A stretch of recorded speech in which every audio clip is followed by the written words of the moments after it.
স্বাগত বাংলাদেশ এখনে। আপনাদের সঙ্গে আছি আমি সুলতানা রহমান। আর কথা বলতে স্টুডিওতে আছেন দি নিউজ টুডের উপদেষ্টা সম্পাদক এম এ আজিজ এবং ডেইলি স্টারের head of monitoring cell Abdul Jalil Bhuiyan. আপনাদের দুজনকেই স্বাগত জানাচ্ছি। আমরা একটু শুরুতেই দেখে আসতে চাই সারাদিনের শিরোনামগুলো। একাত্তরের মানবতা বিরোধী অপরাধের বিচার একটি ট্রাইব্যুনালই পুনর্গঠন নিয়ে প্রজ্ঞাপন জারি।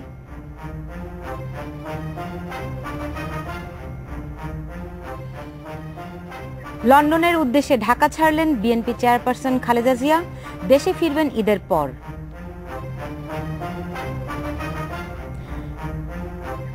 ঈদের দিনে 2.5 লাখ যাত্রী পরিবহন করবে রেলওয়ে, আগাম টিকিটের জন্য উপচে পড়া ভিড়।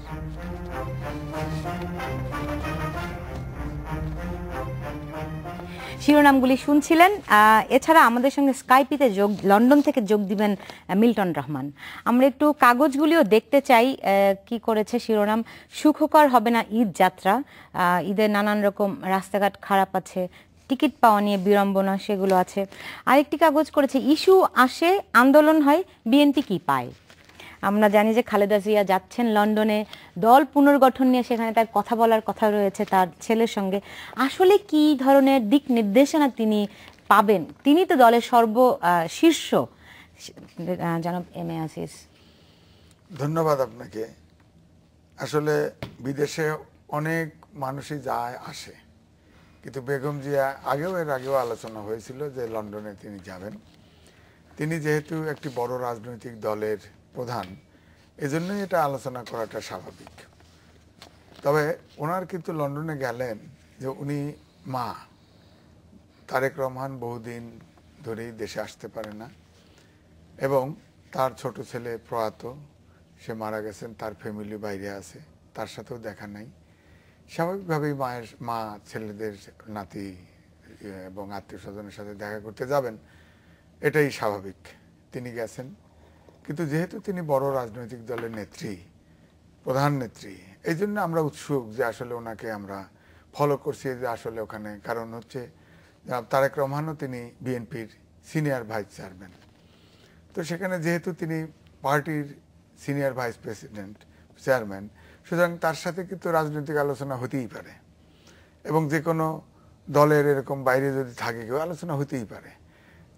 আলোচনা হতেই পারে, কিন্তু খালেদা জিয়া যেখানে চেয়ারপারসন আছেন, তিনি আসলে কি ধরনের দিক নির্দেশনা নিয়ে আসবেন এমনটাই কিন্তু বলা হচ্ছে। তাহলে তিনি কি নিয়ে আসবেন, মানে এটা একটা বড় কি প্রশ্ন না জনাব জলিল ভুঁইয়া? আসলে আজিজ সাহেব ঠিকই বলেছেন যে তিনি একটা বড় দলের নেত্রী, তিনি তো যাবেন সেই জায়গাতে, তিনি রাজনৈতিক ব্যক্তি, কাজেই তিনি যে যাচ্ছেন বলা হয়েছে যে তিনি চোখের ট্রিটমেন্ট করবেন আসলে ওই জায়গাতে, কিন্তু এটা একটা ট্রিটমেন্ট হয়তো হবে, কিন্তু রাজনীতিতে আমার মনে হয় যে মূল বিষয় তার বড় ছেলে এবং পার্টির সেকেন্ড ইন কমান্ড সেই জায়গাতে থাকে, অনেক দিন দেখা সাক্ষাৎ হয় না, এটা ঠিক আছে। ওই জায়গাটিতে থেকে তারেক জিয়া আপনার যে ধরনের রাজনীতি দিক নির্দেশনা এদের পার্টির কলিগদের দিতেন, এখন ঠিকভাবে দিতে পারছেন না। এটা বাংলাদেশের বিশেষ করে বিএনপির রাজনৈতিক ইয়েতে দেখবেন যে বাংলাদেশে যারা অবস্থান করছেন নেতাদের মধ্যে প্রথম সারির নেতারা কিন্তু ওইভাবে নাই।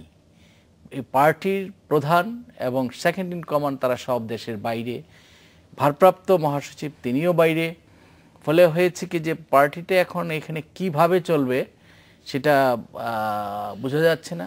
আর খালেদা জিয়া তারেক জিয়ার মধ্যে যে আলোচনাটি হতে পারে সেটা হচ্ছে যে তারা যেই 20 দলের যে জোট আছে সেই জোটের রাজনীতিটা কিভাবে চলছে, কিভাবে চলবে, সেই বিষয়গুলো আলোচনা হতে পারে।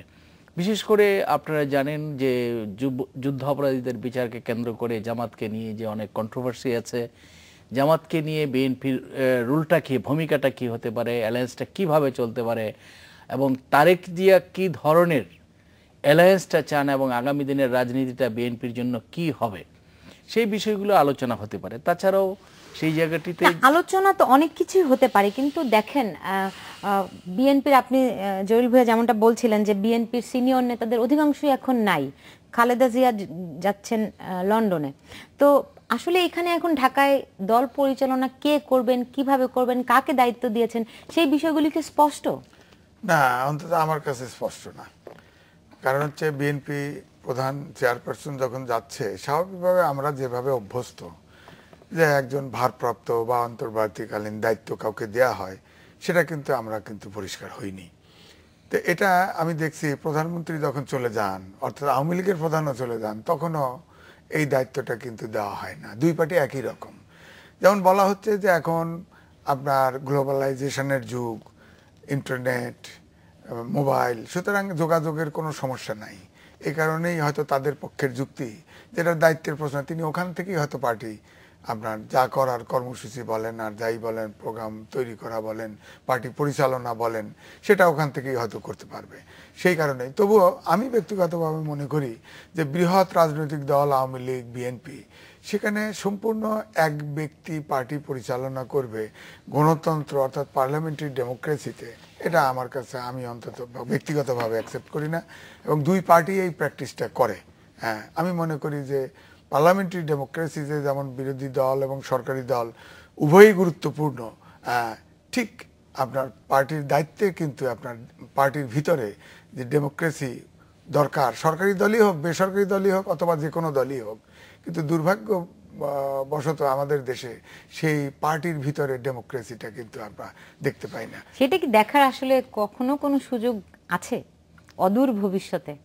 না, আমি মনে করি যে আজিজ সাহেব যে কথাটি বলেছেন যে দুইটা দল একই রকমের আমার মনে হয় যে আওয়ামী লীগ যে আছে, মানে শাসক দল দেশের মধ্যে, তারা কিন্তু কাউন্সিল অধিবেশনটা প্রায় প্রতি বছরই করেন।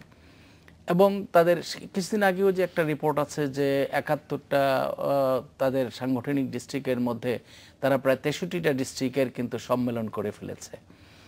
এর মধ্যে আপনার আরেকটি কথা আজিজ সাহেব যেটা বলেছেন যে আওয়ামী লীগের সভানেত্রী যখন দেশের বাইরে যান, তার কিন্তু ভারপ্রাপ্ত একজন সভাপতি থাকেন।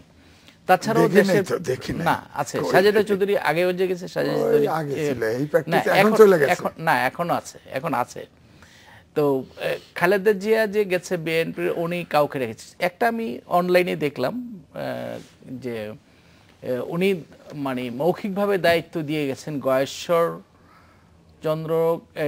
গয়েশ্বর সাহেবকে এবং নজরুল ইসলাম সাহেবকে। দেখলাম যে তাদেরকে একজন অ্যাসিস্ট্যান্ট সেক্রেটারি জেনারেল আছেন শাহজাহান, ওনার নামও দেখলাম যে তারা পার্টির দায়িত্বটা দেশের মধ্যে পালন করবেন। এটা অনানুষ্ঠানিক তিনি। এবং আমরা কিন্তু গণমাধ্যম কর্মী হিসেবে এখন মনে করেন আসাদুজ্জামান রিপন, তাকে হয়তো আমরা মুখপাত্র হিসেবে পাই, কিন্তু তাও কিন্তু উনি যতক্ষণ না ব্রিফ করেন দলের কার্যক্রম বলেন, দলের অবস্থান বলেন, আসাদুজ্জামান রিপন ছাড়া কিন্তু আমরা সেই অর্থে তেমন কাউকে পাইও না। এটা কি এক ধরনের শূন্যতা না? না, আসলে বিএনপি তো উদার গণতান্ত্রিক দল, আসলে সেইভাবে এটা রেজিমেন্টের দলও না যে একটি জায়গার থেকে নির্দেশনা আসবে। এই জন্য আপনি লক্ষ্য করেন, যেমন ধরেন এই যে একটি জায়গা থেকে নির্দেশনা আসে না, তাহলে কয় জায়গা থেকে নির্দেশনা আসে? এটা আমি বলছি, যেমন ধরেন আপনার এই যে আমরা আলাপ করলাম যে বেসরকারি ছাত্রদের বিষয়ে ভ্যাটের ব্যাপারে, এখন 2-3 জন মন্ত্রী নেতার এক একজনের এক এক রকমের বক্তব্য। ফাইনালি কিন্তু প্রধানমন্ত্রী এটা প্রত্যাহার করে নিল। কিন্তু মন্ত্রীদের বক্তব্য যদি শুনি, এমনকি অর্থমন্ত্রীর বক্তব্য, ভ্যাট প্রত্যাহার হওয়ার কথা না। তারা এক একজন এক রকম বলছেন, কিন্তু বিএনপি তো ইস্যু হিসেবে কোনোটাই ধরতে পারছে না। তারা একটা ব্রিফিং কিন্তু করেছে, সমর্থন দিয়েছে আন্দোলনকারীদের, কিন্তু এই যে যেমনটা এই কাগজটা করেছে যে ইস্যু আসে, আন্দোলন হয়, বিএনপি কি পায়? তাদের মূল ইয়েটা হচ্ছে যে বিএনপি ইস্যুগুলো ধরতেই পারে না। তাহলে কি সেটি আসলে হচ্ছে কি যে আপনার নির্বাচনের 5ই জানুয়ারি নির্বাচনের আগে এবং পরে যে আন্দোলনটা হলো, এবং সেখানে যেভাবে অপোজিশন বিএনপি বা 20 দল যেভাবে মার খেলো, এরপরে কিন্তু দেখেন সারা দেশে বিএনপির নেতা কর্মীরা আসলে আর উঠে দাঁড়াতে পারলো না। আসলে কি দাঁড়াতে পারলো না, নাকি দাঁড়ানোর মতো মানসিক শক্তি, দলীয় নির্দেশনা, সাংগঠনিক কাঠামো নাই? এই প্রশ্নের জবাব নিয়ে ফিরবো, নিচ্ছি মাত্র 40 সেকেন্ডের একটি বিরতি।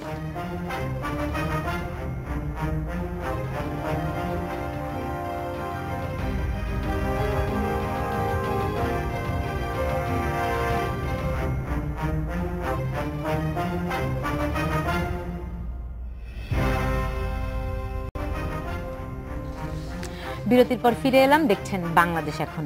জি, বিএনপি যে কোনো অবস্থান নিতে পারছে না, তা কি আসলে সাংগঠনিক শক্ত কোনো নির্দেশনার অভাবে, নাকি সাংগঠনিক কোনো কাঠামো ভিত্তি না থাকার কারণে? আমার তো মনে হয় সাংগঠনিক দুর্বলতার কারণে। কারণ নির্দেশনা নাই এটা না, কারণ নির্দেশ দিলে এটা ইমপ্লিমেন্ট করবে কি করে।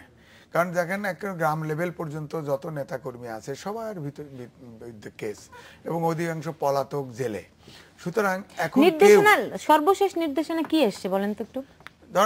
ধরেন এই যে এদের সমর্থন দিয়েছে, তারপরে এর আগে তো ধরেন সমর্থন দেওয়ার পরে এই আন্দোলনে তাদের দলীয় কর্মীদের কি অ্যাক্টিভ হতে বলেছেন? সমর্থন তো আপনি ব্রিফিং দিয়েও দিতে পারেন না। ঠিক আছে, গ্যাস তেল এবং বিদ্যুতের দাম যখন বাড়ালো তখন কিন্তু তারা কর্মসূচি দিয়েছিল, তারা একটা মিছিলও করে নাই। পল্টনে তালা দেয়া ছিল, একজন নেতাকর্মী কেউ আসে নাই। দেখা গেল যে নেতাকর্মী আসে নাই, এটা ঠিক ছোট আকারে আপনার এক জায়গায় পালন হয়েছে।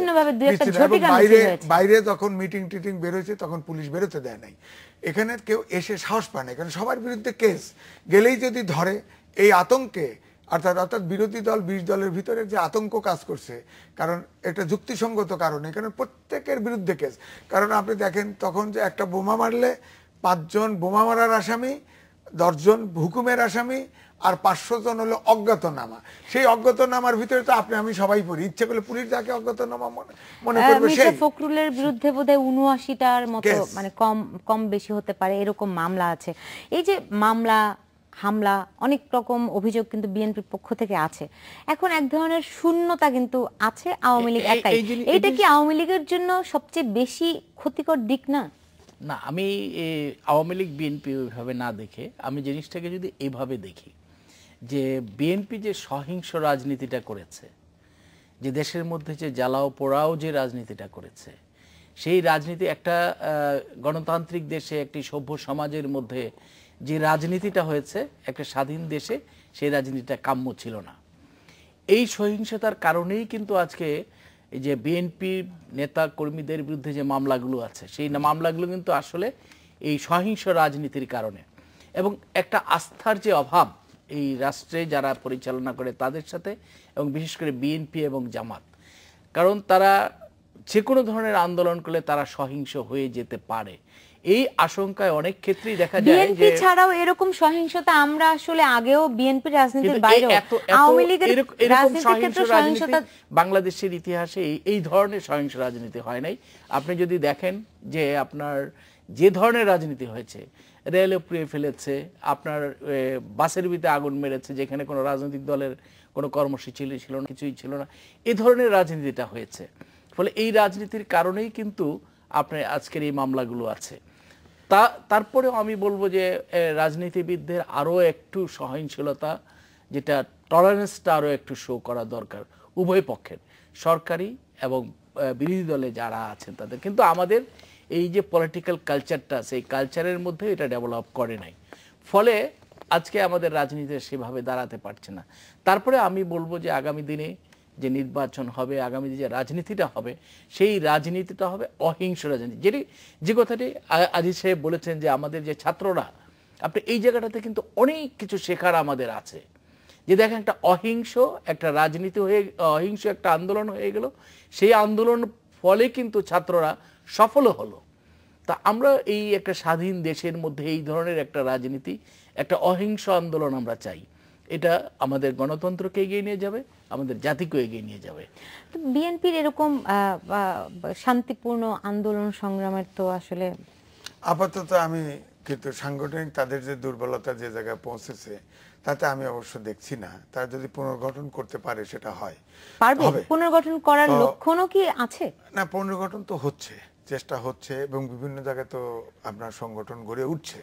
কিন্তু যেটা হলো যে পরিমাণ কেস দেয়া আছে, আমি বললাম, যেমন ধরেন আমি একটা উদাহরণ দিই, ধরেন আমাদের শওকত মাহমুদ সাংবাদিক, তিনি অ্যাডভাইজারও বটে এবং আপনিও তাকে চেনেন। তাকে 83 দিন আপনার রিমান্ড চাওয়া হয়েছে। আপনি বলেন এটা কি কোনো ডেমোক্রেটিক কান্ট্রিতে, কোনো গণতান্ত্রিক দেশে এটা কি গ্রহণযোগ্য? আবার দেখেন আমার বন্ধু জলিল সাহেব বলছেন এরকম সহিংসতা দেখি নেই। আপনার 72 থেকে আপনার 74 পর্যন্ত এই পার্লামেন্টে আপনার জাসদের পক্ষ থেকে বলা হয়েছে তাদের 20,000 কর্মী নাকি ওই সময়ের সরকার মেরে ফেলেছে। এটা এরকম অভিযোগ, পাল্টা অভিযোগ অনেক কিছুই আছে। আমি একটু আমার প্রসঙ্গে ফিরতে চাই। খালেদা জিয়া লন্ডন গেছেন, এটা শুধুমাত্র রাজনৈতিক কি বিষয়, এখানে মানবিকও একটা বিষয় আছে। কারণ তার সন্তান কোকো মারা যাওয়ার পরে প্রথম তারেক রহমানের সঙ্গে দেখা হতে যাচ্ছে তার সঙ্গে। ফলে এই বিষয়গুলি নিয়ে আমরা আরেকটু আলোচনা করবো। নিচ্ছে একটা ছোট্ট বিরতি, সঙ্গেই থাকুন।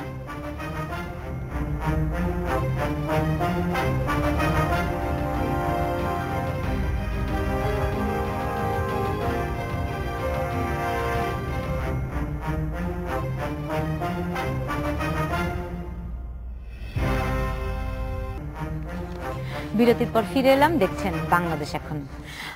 খালেদা জিয়ার লন্ডন সফর, এটা আসলে একটা মানবিক দিকও। তিনি 8 বছর পর সপরিবারে আসলে ঈদ করবেন। এরই মধ্যে কোকোর ছেলেমেয়েরা মালয়েশিয়া থেকে লন্ডনে গেছেন, তারা আছেন 8 বছর ধরে সেখানে। এছাড়া কিছু রাজনৈতিক কর্মসূচিও হয়তো রয়েছে, কিন্তু মানবিক দিকটা অনেক বেশি গুরুত্বপূর্ণ কি না? এটা স্বাভাবিক। আমরা নিজেদেরকে যদি প্রশ্ন করি, আমাদেরও তো ছেলে মেয়ে আছে, 8 বছর দেখা নেই এবং তার একটি ছেলে মারা গেছে। আমরা কিন্তু আগেও দেখছি যখন তিনি প্রধানমন্ত্রী ছিলেন, বা তখনও দেখছি তার নাতি যেগুলো ছিল, নাতি নাতনি, তাদেরকে তিনি প্রায়ই তাদের সাথে দেখেছি। এখন এইসব ধরেন আমরাও এখন কিন্তু আমাদেরও কিন্তু নাতি হয়ে গেছে, আমরা তাদের ছাড়া কিন্তু মায়াটা অসম্ভব। তো এখন 8 বছর পর 8 বছর তাদের সাথে দেখা নাই, এটা স্বাভাবিক। একটা মানবিক দিক তো গুরুত্ব অবশ্যই আছে। আর উনি নিজে এখানে আসলে ব্যক্তিগতভাবে একা, হ্যাঁ পার্টির নেতাকর্মী আছে সেটা ঠিক আছে, কিন্তু যদি আত্মীয় স্বজন নিকট জনের কথা বলেন, তিনি কিন্তু নিকট জন বাংলাদেশে কেউই ছিল না, তিনি একা। এই কারণেই এটা তো মানবিক দিক তো অবশ্যই আছে এবং দেখা হবে। এখানে ঈদ হয়তো উপলক্ষে গেছে, ঈদটা করবে হয়তো লন্ডনে, এটা কিন্তু আমার কাছে মুখ্য নয়। এক জায়গা হবে, তার নাতি ছেলে মেয়েদেরকে দেখবে। এর আগে কিন্তু সৌদি আরবে ওমরা করতে যেতে চেয়েছিলেন, তখন যেতে পারেননি নানান জটিলতার কারণে। উনি যেতে পারেননি এই কথাটা ঠিক না, যে উনি যাননি। না না, সৌদি আরবে উনি যাননি। আপনার তারেক রহমান ভিসা পায় না, ভিসার সমস্যা আমি বলছি না। এবং ওখান থেকে রয়্যাল প্রটোকলও উঠে দেওয়া হয়েছে। খালেদা জিয়া সৌদি আরবে যাননি, কারণটা হচ্ছে আজিজ ইজ রাইট, যে তারেক জিয়া ভিসা পাননি, ফলে তিনি যাননি। তিনি যেতে পারেননি সৌদি আরবে, এই কথাটা ঠিক না। আর আরেকটা জিনিস হলো যে দেখেন, তারেক জিয়ার কিন্তু বাংলাদেশে আসতে কোনো বাধা নাই, তিনি আসতে হবে, তার বিরুদ্ধে মামলা আছে। অ্যাজ এ পলিটিশিয়ান, একজন রাজনীতিবিদ হিসাবে তাকে কিন্তু এই জিনিসগুলো ফেস করতে হবে। খালেদা জিয়া ফেস করছেন না। এর আগে আপনার এরশাদের সময় শেখ হাসিনা, খালেদা জিয়া দুইজনেই তো ফেস করেছেন। একজন, আপনি যদি রাজনীতিবিদদের কথা বলেন, আপনি যদি বঙ্গবন্ধুর কথা চিন্তা করেন, তিনি সারাটা যে ওই জেলের ভিতরে গিয়েছেন, আবার বাইরে এসেছেন, আবার জেলে গিয়েছেন, এভাবে কিন্তু তার রাজনীতিটা চলেছে। তো একজন রাজনীতিবিদ বছরের পর বছর দেশের বাইরে থেকেছেন এবং দেশের বাইরে থেকেও কিন্তু তিনি রাজনীতিটা করেছেন এবং করছেন। তো ওনাদের নিশ্চয়ই কোনো রাজনৈতিক কৌশল আছে যে উনি বাইরেই থাকবেন। তবে হ্যাঁ, আপনি যে কথাটি বলেছেন যে একটা মানবিক দিক তো অবশ্যই আছে, যে তার ছেলে মেয়েদের সাথে যারা আছে, নাতিন আছেন, তাদের সাথে দেখা হয় না, এই উপলক্ষে দেখা হবে, তার চিকিৎসা হবে।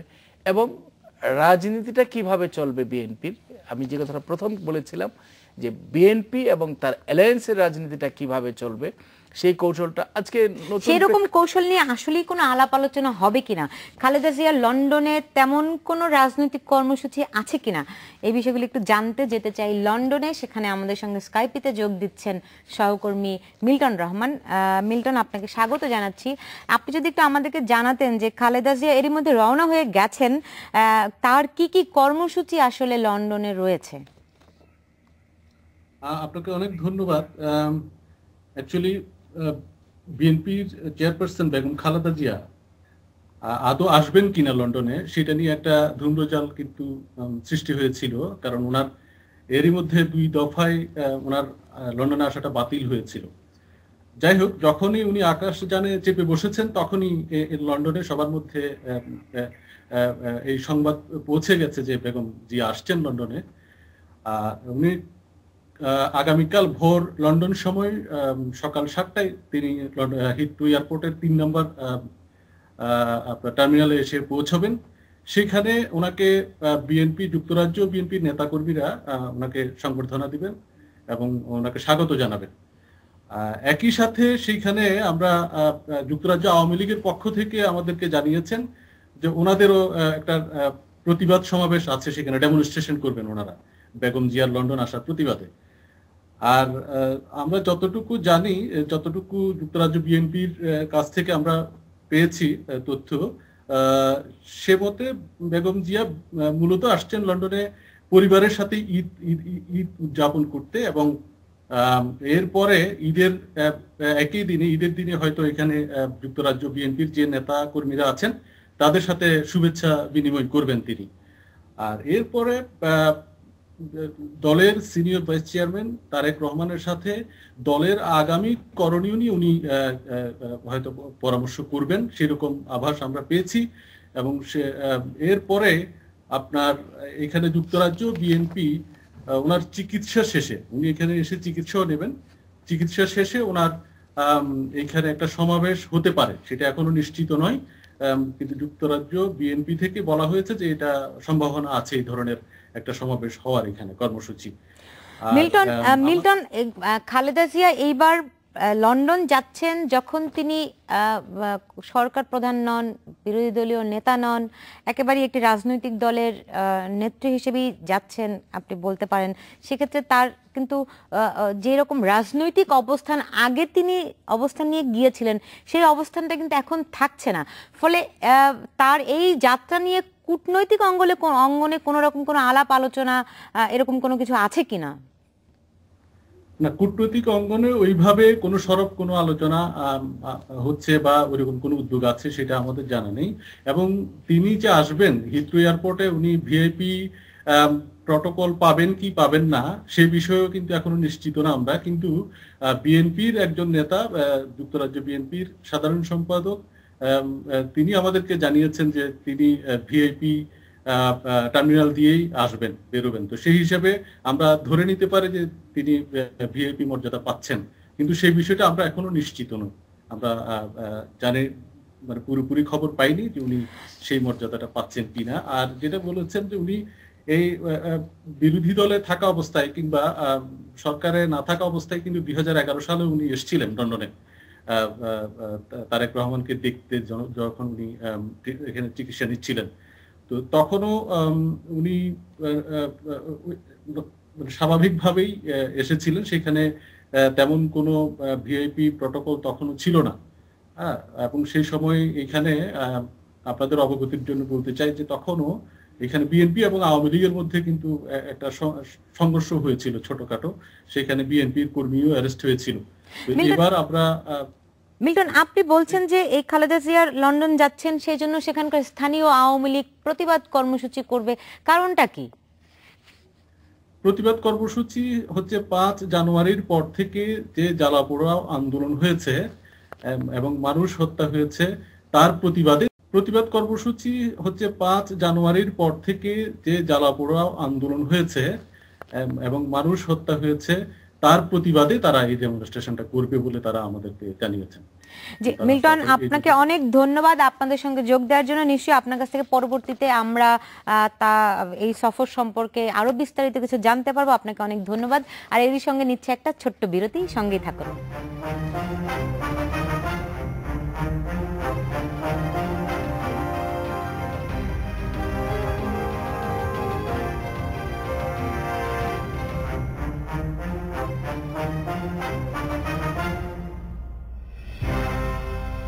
বিরতির পর ফিরে এলাম, দেখছেন বাংলাদেশ এখন। যে আমরা লন্ডন থেকেও জানছিলাম বিরতিতে যাওয়ার আগে যে খালেদা জিয়া সফরে কি কি থাকছে। আসলে এই সফর থেকে ফিরে এসে আপনাদের কাছে কি মনে হয় নতুন করে কোনো দল পুনর্গঠনের বিষয়গুলি যদি আসেও কি জিনিস আসতে পারে? খুব সংক্ষেপে যদি আমি অন্য প্রসঙ্গে যেতে চাই। হ্যাঁ, আমি প্রথমে মিল্টন সাহেব যে রিপোর্ট করলো, এখানে আমি শুধু একটা পয়েন্ট বলবো, সবটাই ঠিক আছে, কিন্তু এই যে আওয়ামী লীগ প্রতিবাদ করবে, আমরা দেখি যে প্রধানমন্ত্রী গেলে প্রতিবাদ করে, হয়েছে তো আমেরিকায়। এই ব্যাড কালচারটা, এই যে বাইরে সংগঠন করে আর এরা এই ব্যাড কালচারটা করে, এটা দেশের কোনো মানে ভাবমূর্তি থাকে? এইটা কেন দুই পার্টি এটা এনকারেজ করে? কেন এটার থেকে এনকারেজ বড় করে ব্যাপার। জনাব জলিল ভুঁইয়া? এটা আমার মনে হয় যে রাজনৈতিক দলের যে বিভিন্ন দলের দেশে বসে তো করি, বিদেশে কি দরকার? এটা করা, আমি আজিজ সাহেবের সাথে একমত যে এটা ওইখানে করা উচিত না, কিন্তু এটা করে। এরকম একটা অভিজ্ঞতার সম্মুখীন কিন্তু আমি 98 সালের দিকে, আমি যখন মাননীয় প্রধানমন্ত্রী শেখ হাসিনার সাথে গিয়েছেন, তখনও আমরা যখন এই ডাউনিং স্ট্রিটের ইয়েতে প্রধানমন্ত্রী ভবনে আমরা ছিলাম, তার বাইরে দেখলাম যে বিএনপি, জামাত, তখন জাতীয় পার্টিও আপনার এই শেখ হাসিনার বিরুদ্ধে আপনার বিক্ষোভ প্রদর্শন করতেছিল দেশে বিভিন্ন ইস্যু নিয়ে। এটা আমি মনে করি যে এটা বন্ধ হওয়া দরকার, এবং যারা বিদেশে থাকেন তারাও রাজনীতিটা ওইখান থেকে, যেমন আমি তারেক জিয়ার কথাও বলতে পারি যে তিনিও যদি ওইখানে বসে রাজনীতিটা না করেন, তিনি রাজনীতি করতে চাইলে দেশে আসবেন, দেশে এসে ফেস করবেন, তাহলে পরেই কেবল আমাদের কালচারটা, যেটা আজিজ সাহেব বলেছেন যে এই কালচারটা আমরা দূর করতে পারবো। এই সিদ্ধান্তটা নিতে হবে আমাদের রাজনৈতিক দলের শীর্ষ পর্যায় থেকে, এটা গ্রাসরুট লেভেল থেকে করলে হবে না। আমি একটু অন্য প্রসঙ্গে যেতে চাই যে জানেন যে ট্রেনের আগাম টিকিট বিক্রি শুরু হয়েছে ঈদ উপলক্ষে। একটা কাগজ শিরোনাম করেছে সুন্দর, সেই একই ভিড় একই যুদ্ধ। মানে যুগ যুগ ধরে ঈদের সময় যেরকম ভিড়, মানুষ টিকিট পাবে কি পাবে না, যেই অনিশ্চয়তা, রাত জেগে একটি টিকিটের জন্য অপেক্ষা করা, এই অবস্থা থেকে আসলে আমরা কি আদৌ কোনোদিন বেরিয়ে আসতে পারবো? আপাতত মনে হচ্ছে না, সময় নেবে। বেরিয়ে আসতে পারবো না এটা আমি বলি না, কারণ আমরা আশাবাদী। আমাদের দেশে বিশেষ করে ঢাকা শহর ধরেন যে অবস্থায়, আমরা তো ওয়ার্ল্ডের ভিতরে এখন লোয়েস্ট হচ্ছে, সেকেন্ড পজিশন আমাদের নিচের দিক থেকে, যে এটা বসবাস অনুপযুক্ত শহর। এবং বাইরেও আমরা যে যাতায়াত, আমাদের কোথাও কোনো হাইওয়ে নাই। কারণ আমি গতকাল রাত্রে 10টার সময় দিনাজপুর থেকে উঠেছি, 12:30টার সময় আমি ঢাকায় পৌঁছেছি। তাহলে চিন্তা করেন, এটা 7-8 ঘন্টার রাস্তা। তো এখনো তো ঈদের মৌসুম শুরুই হয় না। এখন যদি এই অবস্থা হয়, তাহলে আসলে এই আগামী কয়েকদিন পরে কি অবস্থাটা দাঁড়াবে? এখন রেলওয়ে মন্ত্রী আমি বলতে শুনলাম যে 2.5 লাখ আপনার যাত্রী তিনি ক্যারি করবেন। এবং আমি সড়ক মন্ত্রীকে ওবায়দুল কাদের সাহেবকে বলতে শুনলাম যে এবারে নিরাপদে আপনার ঈদে যেতে পারবে। কিন্তু বাস্তবে কিন্তু আমি দেখছি না। তিনি এও বলেছেন আবার সাথে যে আমি নৌমন্ত্রী শাহজাহান খানের সাথে কথা বলেছি, যাতে করে আপনার রাস্তায় আপনার ফিটনেসবিহীন গাড়ি টাড়ি এগুলো না চলে, তাই না? এখানে মূলে অন্তর্নিহিত সমস্যা আছে। ওবায়দুল কাদেরের হাতে ছড়ি আছে, কিন্তু প্রয়োগ করার শক্তি নাই। কারণ বিআরটিএ লাইসেন্স দেয়, গাড়ির লাইসেন্স দেয়, ড্রাইভিং লাইসেন্স দেয়, ফিটনেস সার্টিফিকেট দেয়। হ্যাঁ, আবার আপনি দেখেন আপনার নৌমন্ত্রী, তিনি আবার পরিবহন, সড়ক পরিবহন শ্রমিক সমিতির নির্বাহী সভাপতি। তিনি আপনার একবার 2000 ড্রাইভারের একটা লিস্ট দিয়ে আপনার সার্টিফিকেট নিয়ে গেছে। ওই যে সাইন চিনলেই চলবে। কিন্তু আমার যেটা প্রশ্ন, যে এই বছরের পর বছর ধরে ঈদে বাড়ি ফেরার সময় যে মানুষের এই দুর্ভোগ, এর থেকে আসলে মানে এমন না যে এটা হঠাৎ করে এটা শুরু হয়েছে। এই পরিকল্পনা কি কোনো থাকে, এই সময় এই চাপ আমি কেমন করে সামলাবো? সরকারের সামগ্রিক পরিকল্পনার মধ্যে কি সেটা দেখা যায়? আসলে এই সমস্যাটা কিন্তু এই সরকারের সময়ের সমস্যা না। আমি তো বলছি বছরের পর বছর ধরে, এবং জন্ম থেকে সরকারের সময়ই এই ঘটনাটা ঘটে। তবে গতবার কিন্তু যদি আপনি গতবারের রিপোর্টটা দেখেন, তাহলে দেখবেন যে কিছুটা হলেও স্বস্তি ছিল। মানুষ কিন্তু আপনার স্ট্যাগারিং করে যে গিয়েছে, কিছুটা স্বস্তি ছিল। এবার আপনার তারা যে পরিকল্পনার কথাটি বলেছে, রেলমন্ত্রীও যে পরিকল্পনার কথা, তারা অনেকগুলো কোচ রেলের সাথে অ্যাড করেছে এবং আরও করবে। যে জায়গাটাতে আমি দেখি যে আজকে টিকিট নিতে যে আমি শুনলাম টেলিভিশন চ্যানেলগুলোতে, যে সেখানে বলছে যে একটা ছেলের টিকিট নেওয়ার জন্য গেছে, যে সে ছিল সেকেন্ড, সে ফার্স্ট ক্লাসের টিকিটটা পেল না। তো এই টিকিটগুলো গেল কোথায়? এই যে একটা অব্যবস্থা, এই অব্যবস্থাটা দূর করতে হবে এবং শক্ত হাতে করতে হবে। যারা এইটার সাথে জড়িত তাদেরকে আমরা বলি না কথায় কথায় যে এক্সাম্পলারি পানিশমেন্ট। যদি এই রেলওয়ে কর্মচারীদের মধ্যে কেউ থেকে থাকে, আমি এ পর্যন্ত দেখি নাই যে রেলওয়ের কর্মকর্তা, বিআরটিএফ কথা যেটা বললো, বিআরটিসির কোনো কর্মকর্তা বা বাসের মালিকের শাস্তি হয়েছে আমি দেখি নাই, বা কর্মচারীর শাস্তি হয়েছে, এই অব্যবস্থাপনার জন্য আপনার শক্ত হাতে এটাকে দমন করতে হবে। কে বিড়ালের দমন করতে না পারে ঘন্টা কে তাহলে বাজে এই বলে না অবস্থা চলবে। যে আপনি কালোবাজারি, যেখানে রেলমন্ত্রী বলছেন যে আসলে কোনো কালোবাজারি হচ্ছে না, গতকালও কিন্তু তিনি এই কথা বলেছেন, তাহলে আপনি কিসের ভিত্তিতে বলছেন যে কালোবাজারি হচ্ছে? না, না, আবার না, টিকিট তাহলে কালোবাজারি- কোথায় গেল? কালোবাজারি এই না, প্রশ্নের হচ্ছে। জবাবগুলো নিয়ে আমি Subtle way ফিরবো, তো হলেও হচ্ছে। নিচ্ছি একটা ছোট্ট বিরতি, সঙ্গেই থাকুন।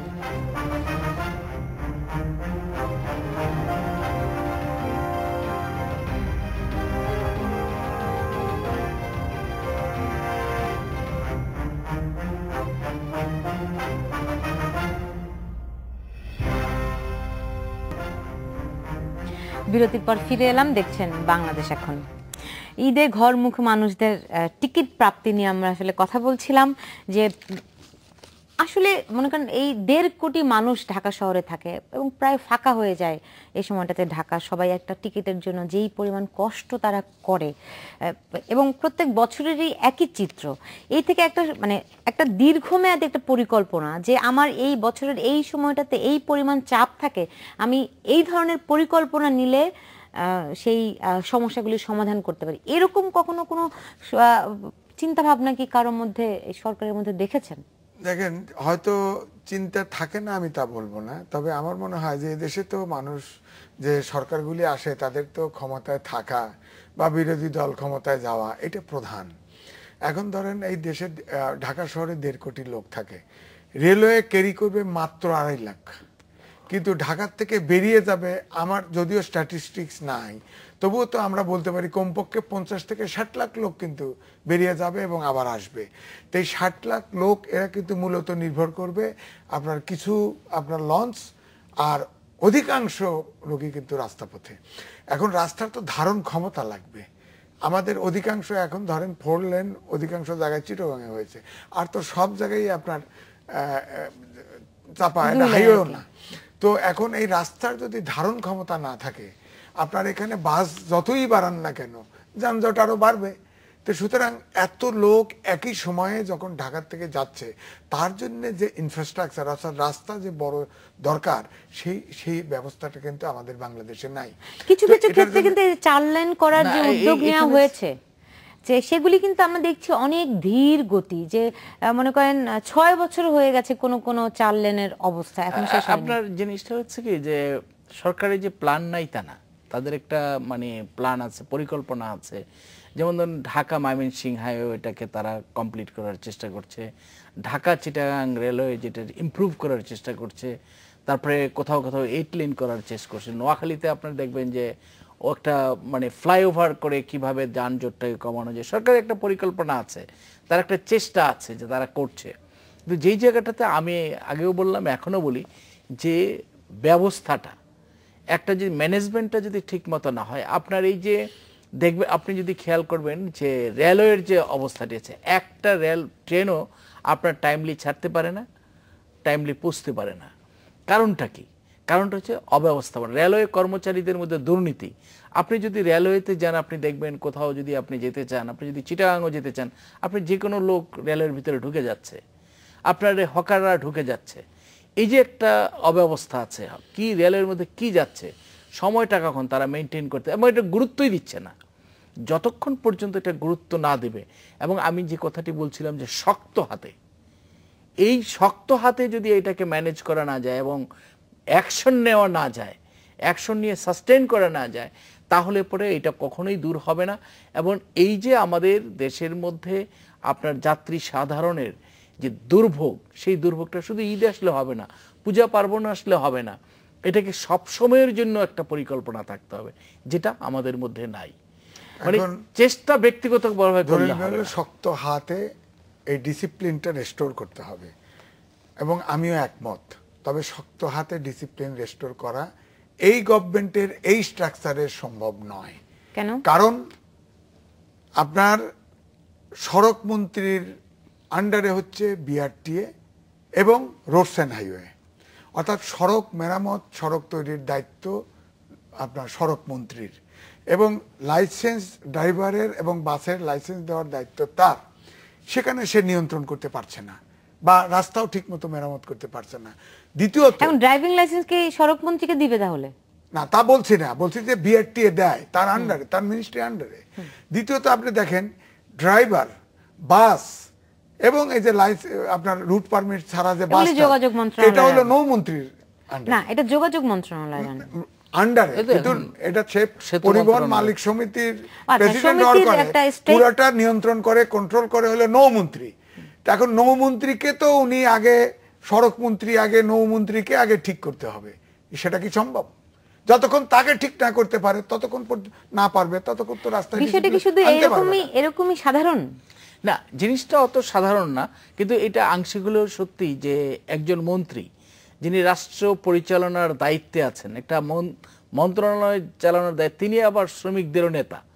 এবং আজকে আপনি দেখবেন প্রত্যেকটা জায়গাতে যে বাসের যে ড্রাইভার আছে তার লাইসেন্স ঠিক আছে কিনা, যে বাসটি আপনার রাস্তায় চলছে সেই বাসটি ফিট কিনা, মানে অর্থাৎ ভেহিকেলগুলো ফিট কিনা, এই জিনিসগুলো আপনার দেখার মতো কেউ নেই। থাকলে পরেও আপনার আজিজ সাহেব যে কথা বলছে, আমি এই জায়গাটাতে একমত, যে কারণ তিনি যেহেতু শ্রমিকদের নেতা, আপনার এই কি বলে ট্রান্সপোর্টের লিডার, কাজেই তিনি বাধা হয়ে দাঁড়ান। তিনি যে সমস্ত বক্তব্যগুলো দেন, এটা কখনোই একটা সহায়ক শক্তি হিসেবে কাজ করে না রাষ্ট্র পরিচালনার ক্ষেত্রে। আপনার এই যে যানজট আছে, আমি যে অব্যবস্থার কথা বললাম, সেই অব্যবস্থাপনা থেকে বের হয়ে আসতে পারে সকলকে সমন্বিতভাবে, এই সকলে মিলে একটা সিদ্ধান্ত নিতে হবে। এই জায়গাটাতে যদি সেতুমন্ত্রী একরকম বলেন, নৌ পরিবহন মন্ত্রী একরকম বলেন, আবার রেলওয়ে মন্ত্রী একরকম বলেন, তিন মন্ত্রী যদি তিন রকম বলেন অথবা তিন রকম সিদ্ধান্তও যদি দেন, সমন্বয় না থাকলে কিন্তু এটা বাস্তবায়ন সম্ভব না। আপনার নৌমন্ত্রীর কথা বলছেন, তিনি তো আজকে কত বছর ধরে, মানে অনেক বছর ধরে তো শ্রমিক সংগঠনের নেতা আছেনই, কিন্তু মন্ত্রী হয়েছেন তাও তো অনেক দিন। এই বিষয়টি কি আসলে সেইভাবে করে আমার মনে হয় না তার বিষয়টাকে কেউ সিরিয়াসলি দেখে। কারণ দেখে নাকি প্রভাবের কারণে আপনি ধরেন এখন তাকে কিছু বললে সে সারা দেশে স্ট্রাইক করাই দিবে। কারণ দেখেন জাহাঙ্গীরনগর ইউনিভার্সিটির ভিসি ছিলেন প্রফেসর আনোয়ার হোসেন, তিনি এখন ঢাকা ইউনিভার্সিটিতে, তাকে নিয়ে একটা কমিটি করা হয়েছিল যে এই সড়কে ডিসিপ্লিন আনার জন্য কি কি তিনি একটা প্রস্তাবও দিয়েছিলেন। এবং সেখানে বলেছিল যে গাড়ির যিনি ফিটনেস দেয়, একটা গাড়ি যদি অ্যাক্সিডেন্ট করে, গাড়ির যে ফিটনেস দেয় তিনি, এবং গাড়ি যার তিনি, গাড়ি যিনি চালান তিনি, এবং যার যার দোষের কারণে এই গাড়ি অ্যাক্সিডেন্ট হয়েছে সবাইকে পানিশমেন্টের আন্ডারে আনতে হবে। এবং সেখানে ড্রাইভারের শাস্তির জন্য প্রস্তাব করা হয়েছিল হয়তো 10 বছর না কত। এই নৌমন্ত্রীর কারণে এই সরকার চেষ্টা করেছে কিন্তু আইন করতে পারে নাই।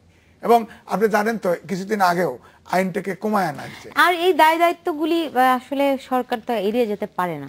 না পারে না। এই জন্য যে আজিজ সাহেব যে কথাগুলো বলেছে, যে আপনার যতক্ষণ পর্যন্ত না একজন মন্ত্রী তার রাষ্ট্র পরিচালনার দায়িত্ব, হয় তিনি দুইটা করতে হবে, হয় তিনি দায়িত্বে থাকবেন, তাকে আসলে গুরুত্ব সহকারে পালন করতে হবে। আমি বুঝতে পেরেছি। আপনাদের দুজনকে অনেক ধন্যবাদ আজকে স্টুডিওতে আসার জন্য। দর্শক আপনাদেরকে অনেক ধন্যবাদ এতক্ষণ আমাদের সঙ্গে থাকার জন্য। আপনারা সবাই ভালো থাকবেন।